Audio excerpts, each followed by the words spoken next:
Namo tassa bhagavato arahato samma sambuddhassa. Hi everyone, welcome to Dharma Earth's Dose of Dharma, and this is your Dose of Dharma for today. So today we will continue on the Sangha Vatuna, 4 factors of maintaining relationships. And this is in regards to the blessings on maintaining wives and children, okay? How to maintain relationships. Huh? So in the previous talk, we talked about the 4 factors of maintaining relationships: giving, endearing speech or pleasant speech, beneficial conduct, and impartiality. We also shared about a real life story about giving. So giving is a very powerful practice for maintaining relationships and also to overcome bad feelings towards each other. No? It also can be used to remove grudges that you have towards others. Okay, then the second one, endearing or pleasant speech. I guess this is pretty common sense, right? Everyone likes people to speak to them in a respectful way, likes people to talk to them in a nice way, right? So this is pretty common sense, right? I think it's understandable to all of you generally, okay?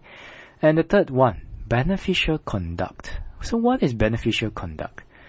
Beneficial conduct is like a talk on increasing kindness and goodness and wholesomeness. For example, if it is your friend, sometimes we tell them, I would suggest you do this. I would suggest you don't do this. If you do this, it's going to be beneficial to you. Of course, it must be in terms of karma. If it is like that, it's better. You shouldn't do this because this will bring you bad effect. For example, if you want to take revenge on somebody, then as a friend, if we tell them, as a friend, I'm suggesting to you, don't do this, because if you do this, you'll just increase hatred, and then you kill them, they kill you, you kill them, they kill you. When is it going to end? So I would suggest you don't do this. Then we can see, are there any other ways that we can solve this? Alright? And also, like for example, oh hey John or whatever, oh you should associate with this person. That person is very good. When I associate with them, my mind becomes brighter. I can manage my emotions better. I have a more wholesome mind. I become kinder, gentler, and more kindness in me.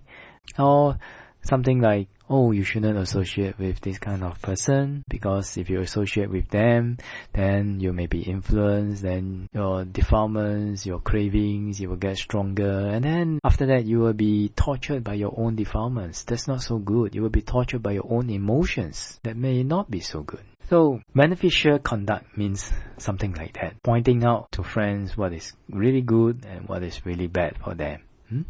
Sometimes to live out this beneficial conduct, it takes courage and trust.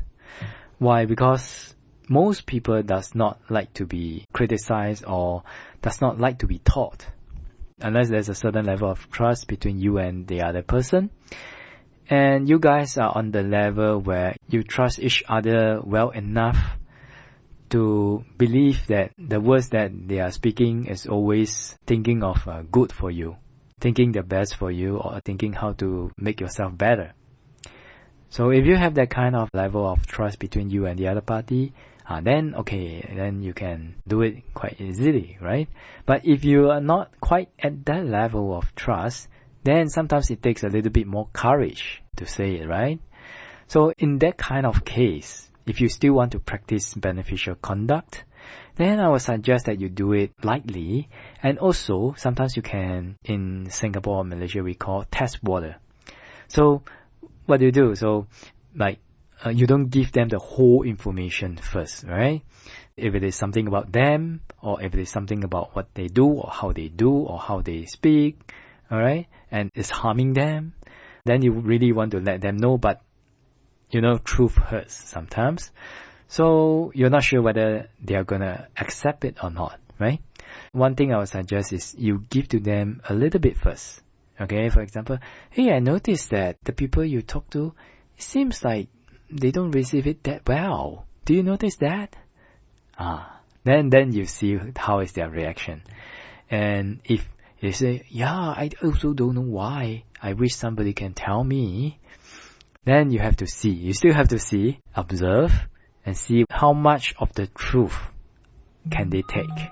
So that's what we mean by test water. So instead of like putting in, for example, the 30 milliliters of medicine directly into their mouth, you give it like a drop at first. And if they're okay, then give another drop. If they're okay, then give another drop. And if they're okay, then give another 2 drops. Gradually increase, gradually increase. And once they show any signs of rejection, okay, then you just stop there. You know that that's their limit, right? So you just stop there. You can change the topic or talk about something positive about them. And yeah, you know why? Because some people, they may welcome criticism from others, but sometimes they become very depressed. So during this time, it's actually good to, tell them, oh, even though it's like that, but you still have a lot of good points. I think I really, really appreciate you being, being patient. You have the patience to listen to my complaints sometimes and look at things from a more rational point of view. I really, really appreciate that. So when you do that, it's not only beneficial to the other party, but also beneficial to us. Why? Because we are reminding ourselves that, hey, the other person also has good qualities. Even though he has that not so good quality, like maybe he speaks very harshly, or he speaks very cold-bloodedly because he's too rational. But, hey, there's another part to being a very rational person. He doesn't get dragged away by his emotions. He doesn't fall into the whirlpool of his emotions so easily, right? So he's able to make more clear, transcendental judgments compared to others. So we appreciate that good point of that rationality. Huh? So when we really see things like that, when you can really see things like that, I guess it improves our ability to see others for who they really are. Everyone is a combination of sometimes angel, sometimes devil, right? Sometimes they're good, sometimes they're bad. But it is often the case that when they do something wrong, the only thing that our mind and our eyes can see is their bad conduct. We tend to forget about their good, right? That's why sometimes when you find that you get blinded by the bad conduct that they have, there must be some good in them. Let's try to find out what are the good things that they have. Then it will help remind us that, hey, there's something good about that person too.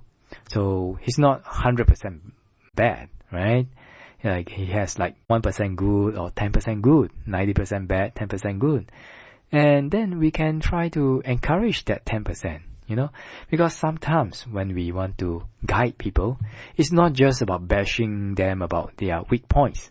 Sometimes when we bring up their good points and we encourage them through their good points, and when their good qualities increase, then sometimes you will find that they will automatically and willingly try to reduce their bad qualities because they feel encouraged to do that. They see that people do not see them only for their faults, but also for the value that they have, that they bring to this world, right?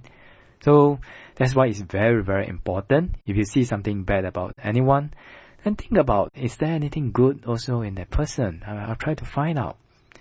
Then you really know that person for who they really are. When we have this, and then when we are trying to live out beneficial conduct, it will help us to live out this beneficial conduct more easily, try to guide people to goodness, to kindness, to gentleness more easily. And also it's beneficial for us also, because we will not be always complaining about the bad things in things, issues, and people, but we will also try to find out the good in things, issues, and people. I think we will have a more balanced view of any issue, persons, or any issue. So this is for beneficial conduct. Hopefully this is beneficial to all of you. And I wish all of you to be well, peaceful, and happy. And may the Triple Gem bless all of us to be able to attain path, fruition, and Nibbana as soon as possible. Sadhu, sadhu, sadhu.